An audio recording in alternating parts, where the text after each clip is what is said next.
observing the immediacy of the moment. Viktor Frankl told his story in his best-selling book, Man's Search for Meaning. Scott Heywood's story has not been told. Until now.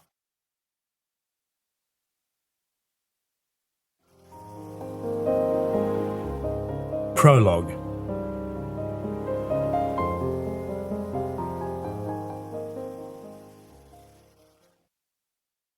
The news Margery Heywood had longed for leapt out at her from the morning paper. It was the 15th of September 1945. After years of captivity as prisoners of war, the men of the 8th Division of the 2nd Australian Imperial Force, AIF, were coming home. A photo of diggers at the Yokohama railway station holding a handmade Australian flag said it all. Under the slouch hats were haggard faces, but now they were wearing broad smiles. A month before, Japan had surrendered. These men had borne the brutality meted out by their Japanese guards, and survived. The ex-POWs were arriving in successive waves every few days, and the newspapers picked up on the excitement and were capturing moments of reunion on their front pages. Milling on the platform at Spencer Street Station in Melbourne, the diggers and their loved ones searched the crowd for a familiar face. Then the instant of recognition and embrace, joy mingled with relief.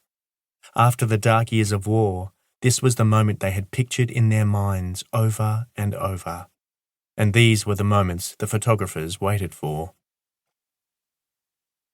What excited Marge was news that more 8th Division ex-POWs would be following.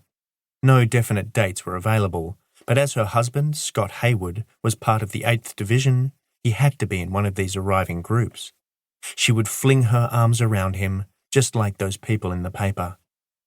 Marge had not seen Scott since mid-1941. It had been a void filled with anxiety and silence, and telegrams. Those ominous, simple slips of paper that signalled the news of a man's life, or death. She had been beside herself for so long, fearful of Scott's fate. No news only increased the anxiety, feeding the different scenarios that played out in her mind. She had received the first telegram in October 1943.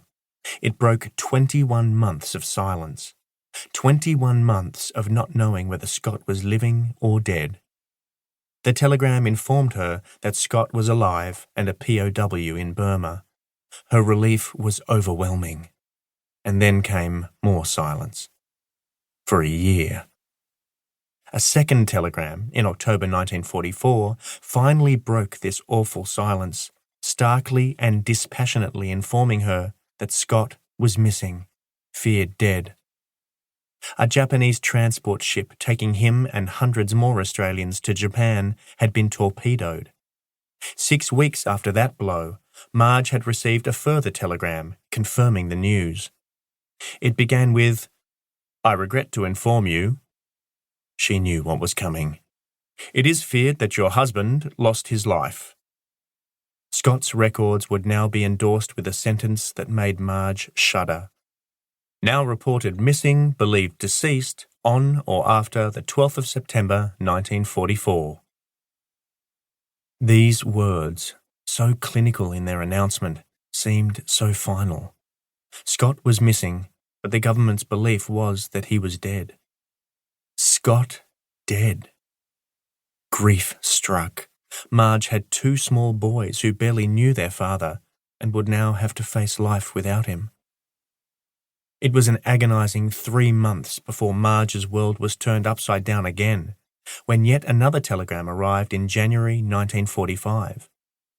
This one began, "It is with pleasure that I have to advise you," and she knew what that meant. Scott was alive, still a POW, but he was alive. In this topsy-turvy world of war, there was relief and joy for Marge and the whole family. There was hope again. She could now contemplate a future. A follow-up telegram bolstered her even more. A Japanese propaganda radio announcer read a short statement from Scott, urging her to keep smiling. Marge knew it was from Scott. It was just what he would say. This was something to hold.